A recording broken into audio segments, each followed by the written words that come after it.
When we talk about bonds, this is going to be a written, I'm going to simplify this a little bit, a written IOU, okay, from, now here's where it gets interesting. Usually it's going to be a government or corporate body or entity that we're going to be working with here. It can be a local government, a state government, a business, anything like that. And where they guarantee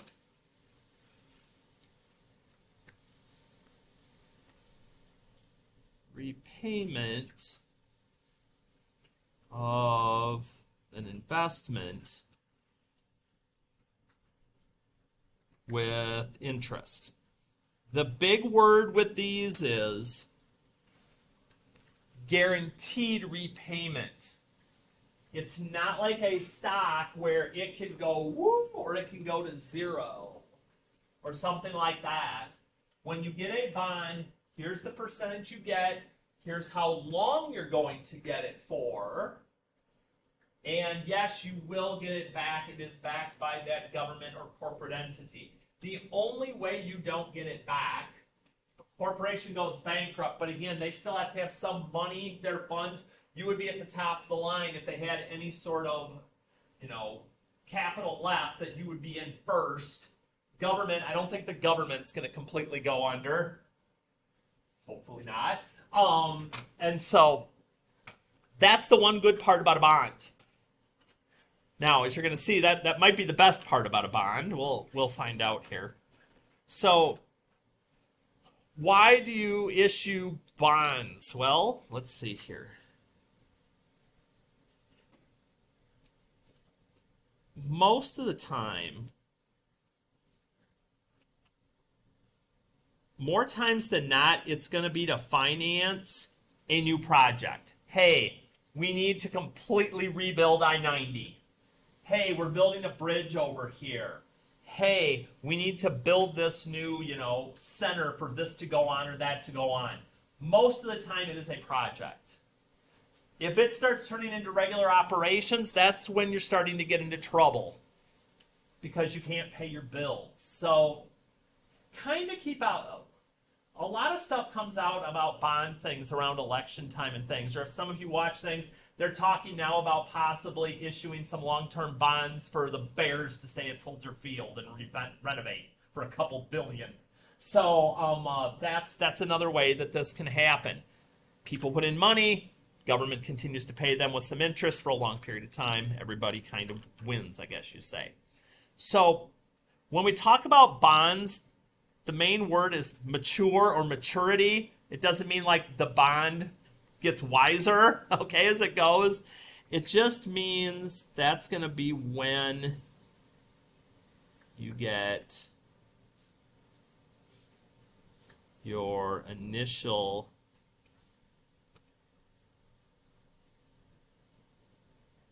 investment back. You're going to get, well, I should say with, it's kind of important, with interest. So there will be a certain amount of time if you want to get all the money that's owed to you on a bond, that you have to let them keep it for that amount of time. So if you sign on to a 10-year bond, for you to get all of your interest that you're owed, you have to be willing to let that entity keep your money for 10 years, or 5 years, or 6 months, or however long it happens to be. So typically you're going to get more the longer you let them hold it, but again, a lot can go on in that time. So when you have a bond, okay, you can collect the amount printed on the bond when it matures. So let me kind of speak in something you might get a little bit more with this. Let's say somebody was to write you a check. I know people don't do this as much anymore, but they wrote you a check you wouldn't be able to cash the check until the date that's written on it. So they might write the date for 5 years from now. So if it matures, if you hold it still, then you could go cash it for the amount on there. But you also receive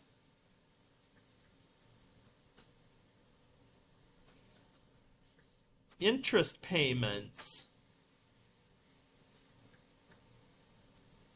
throughout the period. So in other words, it's not like, you know, I gave them my $1,000 and I'm not going to see anything for the next 5 years or whatever.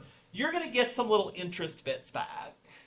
But for you to be able to get the most, you got to wait all the way through the end. That's something we'll get a little deeper into because there's lots of different types of bonds out there. Some pay more money, some pay less, some are more risky, some are less risky. So it kind of just depends. So again, the initial math we're going to do this week is very simplistic compared to what we'd be looking at as we get a little deeper in the following weeks. So cost of a bond is going to be its face value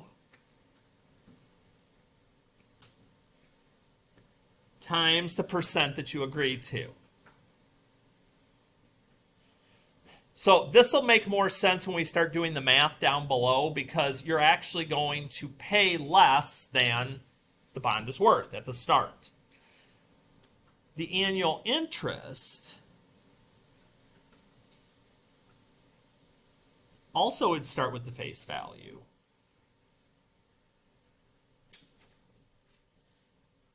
That's going to be times the interest rate. You're like, wait, so percent and interest rate aren't the same thing.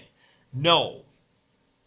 There's a thing called a quoted price that is more the percent that we'll talk about here in a minute. Slight difference between those. And then your annual yield is going to be your annual interest divided by the bond cost. This is going to be one of the strange things that we deal with mathematically because you're used to saying, I started with this much and I get interest and it's more. When you're dealing with bonds, you pay less than it's worth, and at the end you get back to what you would think it starts with. Let me get into one of these so I can hopefully explain that and make it make sense. Okay, Greg purchased a $1,000 bond at the quoted price of $88.25. Find the cost of the bond. Okay, my first thing is I need to get this 88.25 into a percentage type so I can actually use it. So 88.25 is the same as 88.25, because again, if I grabbed my calculator and did 1/4, there's the 0.25. And so I need that to be in a normal percent mode. So that 88.25, we always divide by 100. That has not changed. So here's how a bond works. This bond that Greg is going to receive is going to have a face value on the front of it that says it's worth $1,000 at maturity. But that's not what Greg is going to pay for it. Greg is going to pay 1,000 times the 0.8825. So Greg would pay $882.50 for this bond, this piece of guaranteed paper that says, hey, at the end, you hand me back this piece of paper, I'll hand you $1,000. So it's like the interest is built in backwards. We're taking it off at the start, and then you're going to earn it back as it comes. Strange, again, strange, but true. So, and that's going to be true for any of these. Take the price of your bond, your quoted price. Again, I'm just going to turn it into a decimal at the start. So a half is 0.5. Get into, oops, excuse me on that one. Get into decimal mode here. And then we're just going to take the face value of the bond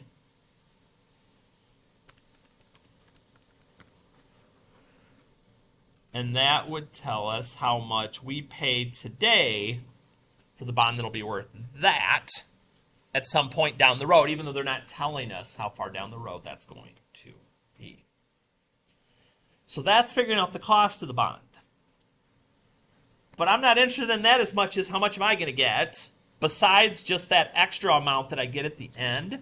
So that's not all I'm going to get. If I spend $46.25 for this bond that's worth $5,000, I'm not just going to get the difference between those. I'm going to get an annual yield as well. So Alex purchased a $10,000 bond at 82. The bond paid an interest rate of 5%. Find the interest, the cost of the bond, and the annual yield. Oofed up. Okay. Calculate the annual interest. All right. So 10,000 bucks. 5%. We know that decimal version.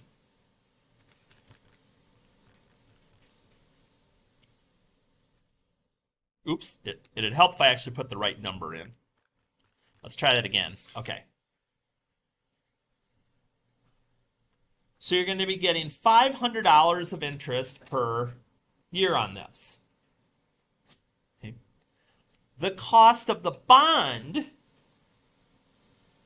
that's the one where we play with the 82. Again, in its decimal form, like it's a percentage. This is going to be our first time to actually see where all the money is coming from, not just all the pieces.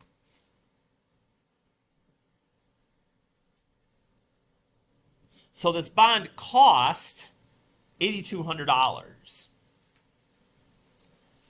And so my annual yield then is the interest that I get on a yearly basis divided by the cost of the bond. Whoops, I got to put the, again, got to put the comma in the right place. So about, if I'm rounding to the nearest tenth, that'd be like 0.061 or 6.1% yield. So here's how this would work. You pay the $8,200 up front.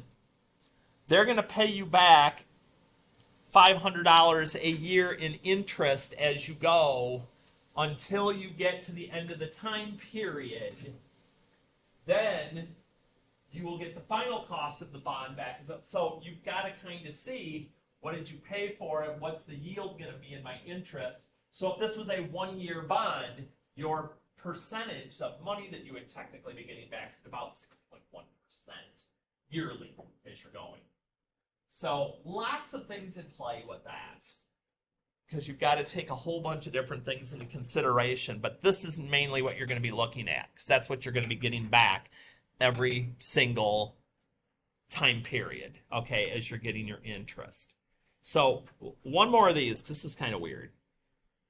The bond market is a strange thing.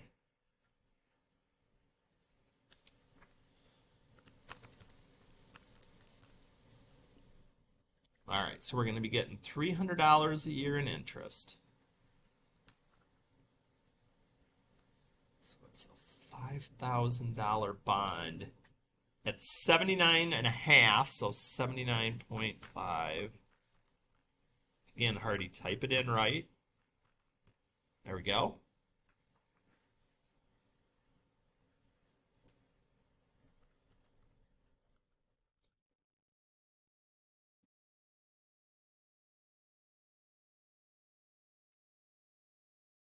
So I would pay $39.75 for the bond.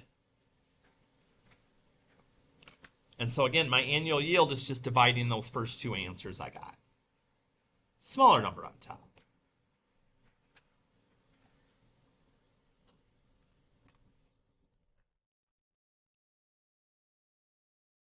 So 0.075 or about a 7.5% yield.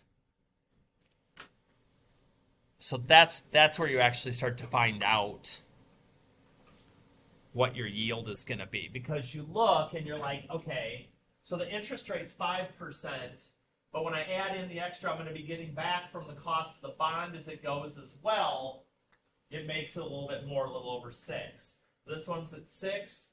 The actual money I'm getting back long term, if I hold it to the end, is going to be 7.5.